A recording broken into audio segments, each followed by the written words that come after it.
فرشتوں کا رب، ساری کائنات کا خالق و مالک بھی درود پڑھنے میں لگا ہوا۔ یہ تو اللہ کی سنت ہے، یہ تو فرشتوں کا عمل ہے، اور مومنین کی شان آن بان اسی میں پوشیدہ ہے۔ اگر آپ ایمان کی موت چاہتے ہیں، ایمان کی زندگی چاہتے ہیں، حلال خور بننا چاہتے ہیں، ایماندار بن کے دنیا میں رہنا چاہتے ہیں، اور ایمان کے ساتھ اس دنیا کو چھوڑ کر جانا چاہتے ہیں، قبر کو منور کرنا چاہتے ہیں، آخرت میں نبی آخر الزمان کی کالی کملی کا سایہ چاہتے ہیں، نبی پاک کے ہاتھوں سے اگر جام کوثر کا آپ کو مطالبہ ہے، آپ کی خواہش ہے، اور نبی پاک علیہ السلام کی شفاعت کے حقدار بننا چاہتے ہیں، تو نبی پر درود پڑھنے کو لازم کر لو۔ وہ دیوانے نہیں تھے جنہوں نے اس درود کو حفظ جاں بنا لیا تھا، رب اللسان بنا لیا تھا، ہر آن، ہر لحظہ، ہر لمحہ درود شریف کو بزرگان دین جو لازم کر لیے تھے، اس کا مقصد یہی تھا کہ درود پڑھتے رہو، اس سے مراتب بلند ہونے والے ہیں، روحانیت میں بالغی پیدا ہونے والی ہے، کمال پیدا ہونے والا ہے۔ اگر آپ کمال چاہتے ہیں، روحانیت میں اگر کمال چاہتے ہیں، ایمان میں پختگی چاہتے ہیں، ایمان میں نور چاہتے ہیں، تو درود شریف کو نازل کرنے ہی میں ہمیں کامیابی ملے۔ سبحان اللہ، سبحان اللہ۔ تو آج کا یہ سبق اچھی طریقے سے یاد رکھنا، اور اس نبی پر درود پڑھنے کا حکم ہو رہا ہے، اس نبی پر درود پڑھنے کا حکم اللہ نے دیا ہے، جس کو با اختیار بنایا ہے۔ جیسے کہ ابھی میں نے کہا کہ ساری کائنات جانتی ہے ہمارا خالق ہم کو پیدا کرنے والا، ہم کو رزق دینے والا ہمارا پروردگار ہے، ہمارا مالک ہے۔ یہ ساری کائنات جانتی ہے کہ رب ہے، اسی لیے اس کی تسبیح ہے۔ ویسے ہی کائنات جانتی ہے کہ یہ اللہ کے نبی ہیں، یہ اللہ کے رسول ہیں۔ ساری کائنات ہر چیز جانتی ہے کہ آپ اللہ کے رسول ہیں۔ سبحان اللہ۔ اسی لیے کیا جانور، کیا درخت، کیا کوئی چیز سب جانتی اور پہچانتی ہے کہ یہ ہمارے نبی ہیں، ہمارے آقا ہیں۔ شاید اس سے پہلے بھی میں عرض کیا ہوں، اور بہت اچھا معلوم ہوتا ہے کہ اونٹ سرکش ہو گیا، پاگل ہو گیا، لوگ اس کو سنبھالنے کے ماہرین عاجز آ گئے۔ مختصر طور پر کر رہا ہوں، حضور کی خدمت میں حاضر ہوئے اور عرض کرنے لگے، یا رسول اللہ، ہمارا اونٹ پاگل ہو گیا ہے اور کسی کے خوابوں میں نہیں آ رہا ہے۔ سمجھانے والے، سکھانے والے، اس کو ہینڈل کرنے والے اب عاجز آ گئے، بہت مشکل ہو گیا ہے، اس کو کیسے سنبھالا جائے، آپ تشریف لائیے۔ تو نبی پاک علیہ السلام اپنی مجلس کو تمام کر کے تشریف لاتے ہیں اور آگے بڑھتے ہیں۔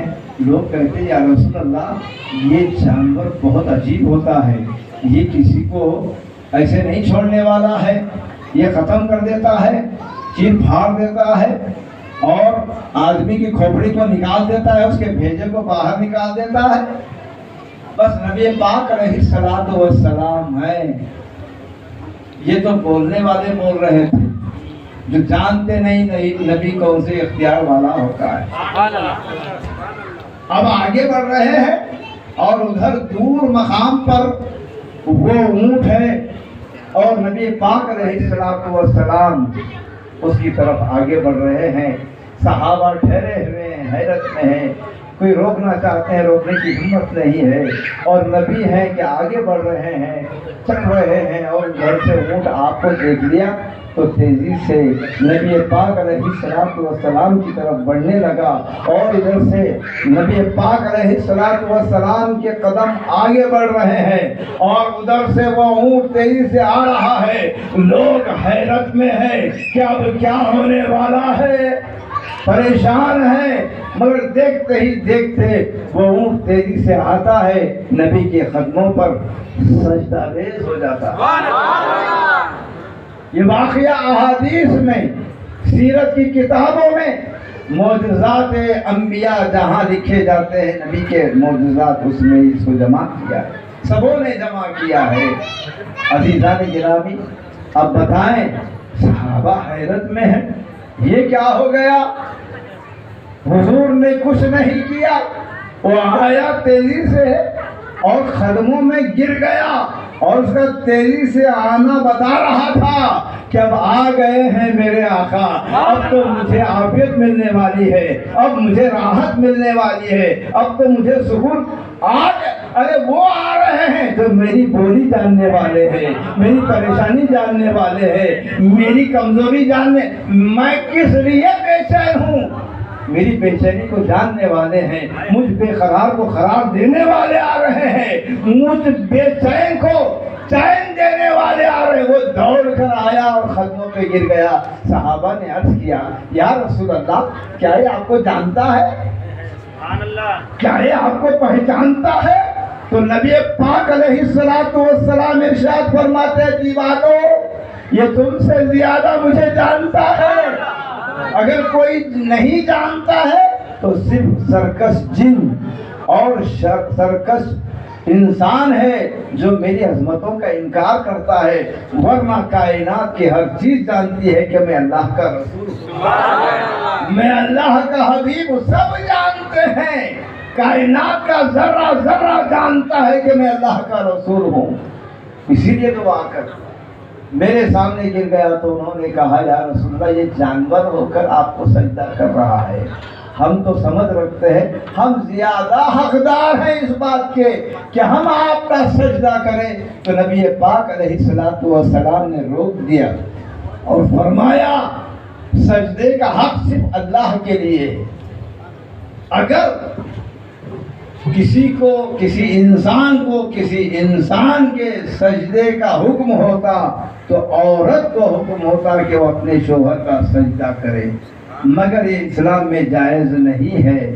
تو اب لکھنے والوں نے لکھا ہے، علماء نے سمجھایا ہے، عجیب و دیوانہ، وہ جس کو لوگ پاگل سمجھ رہے تھے، وہ جانتا ہے یہ اللہ کے حبیب ہیں، جانور جس کے، اور حضور نے اور ایک کام کیا، حضور پاک علیہ السلام نے اس کے سر پر ہاتھ پھیرا، سہلایا، اور پھر اس کے قریب جا کر اپنا کان لگایا، اور پھر اٹھ کر کہا، کون ہے اس کا مالک؟ آؤ، یہ اونٹ کا مالک کون ہے؟ اس کو بلایا اور فرمایا، کیا ہوا؟ تم اس سے کام لیتے ہو، اس سے تم کام لیتے ہو، اس کو مشقت میں ڈالتے ہو، یہ تمہارے کام کرتا ہے، مگر ویسے اس کو غذا کیوں نہیں دیتے بھائی؟ یہ کہہ رہا ہے، تمہاری شکایت کر رہا ہے، اس لیے غصے میں آ گیا ہے کہ تم اس سے کام تو بہت لیتے ہو مگر کھانا کم دیتے ہو، کھانا نہیں دیتے ہو۔ جاؤ، اس کو لے جاؤ، اور پھر اس سے جب کام لینا جانتے ہو تو اس کو کھلانا بھی پڑے گا، جاؤ اس کو لے جاؤ۔ دیکھا حضور پاک علیہ السلام کو جانور پہچان۔ ایک مرتبہ کا واقعہ یہ بھی ہے، لکھنے والوں نے لکھا ہے کہ حضور پاک علیہ السلام سفر میں ہیں اور آپ کو طہارت سے فارغ ہونا ہے، ٹوائلٹ کا مسئلہ آ گیا، تو حضور نے فرمایا، صحابہ سے دیکھو کہیں جھاڑ نظر آتے ہیں؟ کہا، یا رسول اللہ، وہ وہاں ہے، ایک وہاں ہے، دور دراز ہیں۔ تو حضور نے فرمایا، جاؤ ان سے کہو کہ تمہارے نبی تمہیں یاد کر رہے ہیں۔ ان درختوں سے جا کے کہو، نبی نے نہیں فرمایا، نبی اپنے خادم کو بول رہے ہیں کہ جاؤ، جا کر ان درختوں سے کہو کہ تمہارے نبی تمہیں یاد کر رہے ہیں۔ جا کر وہ صحابی ان درختوں کو، ایک یہاں ایک وہاں، جا کر ان سے کہا کہ نبی نے تمہیں یاد فرمایا ہے، نبی نے تمہیں یاد فرمایا ہے۔ اب وہ درخت ہیں کہ ہلتے جھلتے نکل کر آتے ہیں اور ایک جگہ جمع ہو جاتے ہیں، سرکار اپنی ضرورت سے فارغ ہوتے ہیں اور پھر اس کے بعد اپنے خیمے میں تشریف لاتے ہیں۔ پھر وہ صحابی سے کہتے ہیں، اب ان سے کہہ دو کہ وہ اپنی جگہ چلے جائیں۔ جا کر یہ کہا، اب رسول اللہ کا حکم ہے کہ تم اپنی اپنی جگہ چلے جاؤ، چلے جاؤ اپنی اپنی جگہ. وہ نکلے آہستہ آہستہ، جیسا آئے تھے ویسے ہی جا کر اپنے اپنے مقامات پہ جا کے نصب ہو گئے. دیکھا آپ نے، یہ ٹریس ہیں، یہ درخت ہیں جو آئے نبی کی خدمت کی اور چلے گئے. عقل ہے ان کو، آنکھ ہے ان کو، پیر ہے ان کو، زبان ہے ان کو. کان ہوتا تو سنتے. انسان کو کان ہے، یہ کان سننے کے لیے بنائے گئے ہیں. اب مجھے بتاؤ ان درختوں کو کون سے کان دیے گئے، وہ کہاں سے سنیں؟ انسان کو آنکھ دی گئی، وہ آنکھ سے دیکھتے ہیں. انسان کو قدم دیے گئے، وہ اپنے پیروں سے چل کر، قدموں سے چل کر راستہ طے کرتے ہیں. اب بھلا بتاؤ ان درختوں کو یہ ذہن کیسے پیدا ہو گیا؟ یہ خیال کہاں؟ صرف نبی نے کہہ دیا، نبی بھی نہیں، ان کے غلاموں نے کہہ دیا کہ نبی تمہیں یاد کر رہے ہیں، تو وہ نکل کے آ بھی گئے، اس بات کو سمجھ بھی گئے، سن بھی لیے اور راستہ بھی طے کیے، چل کر بھی آئے اور پھر جا کر اپنی اپنی جگہ نصب بھی ہو گئے. جو درخت زمین کو چھوڑ دیتا ہے پھر وہ ہرا بھرا نہیں رہ سکتا. مگر یہ کیسے ہیں؟ آ بھی جاتے ہیں اور جا بھی جاتے ہیں اور پھر ہرے بھرے بھی رہتے ہیں. معلوم کیا ہوا؟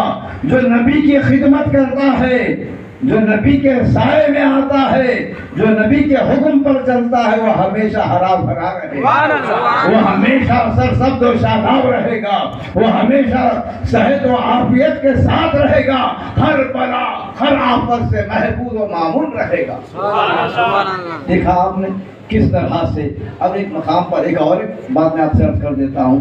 ایک واقعہ یہ بھی لکھا گیا ہے. ایسے ہی سفر میں تھے سرکار، وہ ریگستان تھا. ریگستان میں کہیں کہیں درخت ہوتے، مگر ایک ایسے جگہ چلے گئے جہاں درخت بھی نہیں، کچھ پتھر پڑے ہوئے تھے. حضور نے حکم دیا ہے پتھروں کھڑے ہو جاؤ، سبحان اللہ، مجھے ضرورت سے فارغ ہونا ہے. تو پتھر پہ پتھر، پتھر پہ پتھر، ایسے جیسے میستری پتھر پہ پتھر چڑھا کے دیوار بناتا ہے، ویسے پتھر ایک دوسرے پر کھڑے ہو کر ایک دیوار بناتے تھے.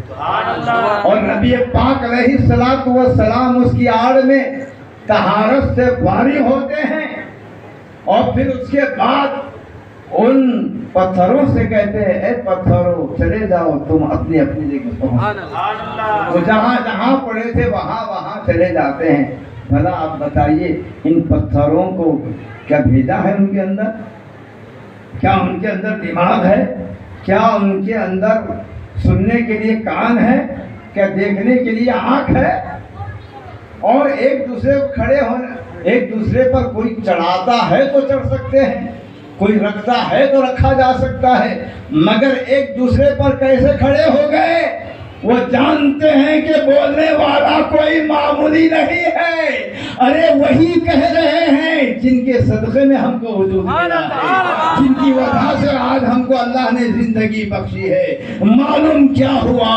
ارے جانور ہے، چلنے کی صلاحیت رکھتا ہے، جانور ہے، دیکھنے کی صلاحیت رکھتا ہے، جانور ہے، چلتا دیکھتا سنتا ہے. وہ مگر عقل نہیں ہے اس کو. اس کے باوجود نبی کو سمجھا اور نبی کے حکم پر تعمیل بھی کیا.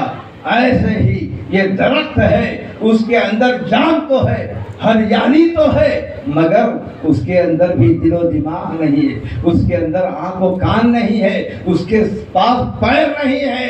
مگر اس کے باوجود نبی کے حکم کی تعمیل کر کے نبی نے جب اسے یاد کیا تو وہ چلا آیا.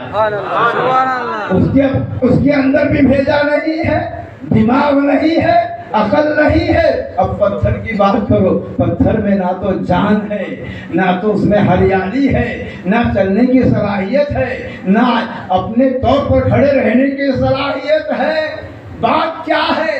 بات یہی ہے کہ سب جانتے ہیں کہ یہ اللہ کے رسول ہے. اگر کوئی نہیں جانتا ہے تو وہ پاگل قسم کا انسان اور پاگل قسم کا جن ہے جو نبی کی عظمتوں کا انکار، جاننے کے بعد بھی انکار کرو. اتنے سارے احادیث ہونے کے باوجود کیا کوئی انکار کر سکتا ہے؟ کوئی انکار نہیں کرتا. ایسے واقعات سے نبی پاک علیہ الصلوۃ والسلام کے معجزات سے کتابیں احادیث کا ذخیرہ بھرا ہوا ہے. سیرت کی کتابیں بھری ہوئی ہیں. کائنات کی ہر چیز جانتی ہے. یہ ہمارے سبحان اللہ آقا ہیں, ہمارے مولا ہیں. غلام کا کام ہوتا ہے آقا کی خدمت کرنا. آپ کو میں نے 3 مثالیں دے کے سمجھا دیا, اور 3 مثالیں بالکل الگ الگ ہیں. آپ اس سے اندازہ لگا لو کہ نبی پاک علیہ الصلوۃ والسلام کو اللہ نے کیسے اختیار دیا تھا. جب بھی آپ درود پڑھیں گے تو یہ خیال رکھ کر درود پڑھنا, میں اس نبی پر درود پڑھ رہا ہوں جو ہر قسم کا اختیار رکھتا ہے. میں اس نبی پر سلام پڑھ رہا ہوں, اللہ نے اس کو ایسی طاقت بخشی ہے کہ بھائی یہ تو زمین کی چیزیں میں نے بتائی ہیں, یہ اونٹ زمین پر چلتا ہے, یہ درخت زمین پر نصب ہے, یہ پتھر زمین پر پڑے ہوئے ہیں. نبی کا اختیار تو یہ ہے, آسمان پر چمکنے والا دمکنے والا سورج بھی پلٹ کر آ جاتا ہے آپ کے اشارے پر. آسمان پر چاندنی بکھیرنے والا چاند بھی 2 ٹکڑے ہو جاتا ہے نبی کے اشارے پر. اس سے بڑھ کر کیا کہا جائے, ذرا سا غور کیجیے. کائنات کی ہر چیز جانتی ہے, یہ ہمارے نبی ہے. جب ہم درود پڑھیں, سلام پڑھیں, اس خیال کے ساتھ درود و سلام پڑھنے کی کوشش کریں. ہمارے وہ نبی جن پر میں درود پڑھ رہا ہوں, ان کے اشارے سے چاند بھی 2 ٹکڑے ہو جاتا ہے. میں اس نبی پر درود پڑھ رہا ہوں کہ جن کے اشارے سے ڈوبا ہوا سورج بھی باہر نکل کر کے آ جاتا ہے. آپ اندازہ لگائیے, جب آپ اس وابستگی کے ساتھ, اس محبت کے ساتھ, ایسی چاہتوں کے ساتھ جب ان پر درود پڑھیں گے تو پھر آپ پر اللہ کی کیسے رحمت نہیں برستی ہوگی. اس لیے کہ حضور پاک علیہ الصلوۃ والسلام ارشاد فرماتے ہیں, اگر کوئی ایک بندہ ایک مرتبہ نبی پر درود بھیجے گا تو اللہ تعالیٰ اس پر 10 رحمتیں نازل کرے گا. اس کے 10 گناہوں کو میڑ دے گا. وہ جو گناہ کیا ہوا ہے اس کو میڑ دے گا اور 10 درجات کو بلند کر دے گا. آپ درود بھیجتے ہیں نبی پر اور اس کا صلہ دیتا ہے رب کائنات. سبحان اللہ. وہ رب وعدہ کر رہا ہے جس کے پاس کسی قسم کی کمزوری نہیں ہے, وہ تو جو ان اللہ علی کل شیء قدیر, اللہ جو چاہے کر سکتا ہے. وہ رب کائنات کہہ رہا ہے, ارے میرے نبی پر ایک مرتبہ اگر کوئی میرا بندہ, میرے نبی کا امتی درود ایک مرتبہ پڑھتا ہے تو 10 رحمتیں میں نازل کروں گا. ادھر نبی پر رحمتوں کا سلسلہ جاری رہے گا اور نبی پر درود بھیجنے والے پر بھی 10 رحمتیں نازل کرتا رہوں گا. 10 گناہوں کو میڑ بھی دوں گا اور 10 درجات اس کے بلند بھی کر دوں گا. دیکھیں میرا مقصد یہ ہے کہ ہم بیٹھے ہوئے ہیں تو آج آپ کچھ ذہن بنا کر یہاں سے اٹھیں. درود شریف کو مضبوطی سے آپ تھام لیں. درود پڑھنے والا نمازی بھی بن جائے گا, درود پڑھنے والا قرآن کا پڑھنے والا بھی بن جائے گا, درود پڑھنے والا بری نگاہوں سے بھی بچ جائے گا, درود پڑھنے والا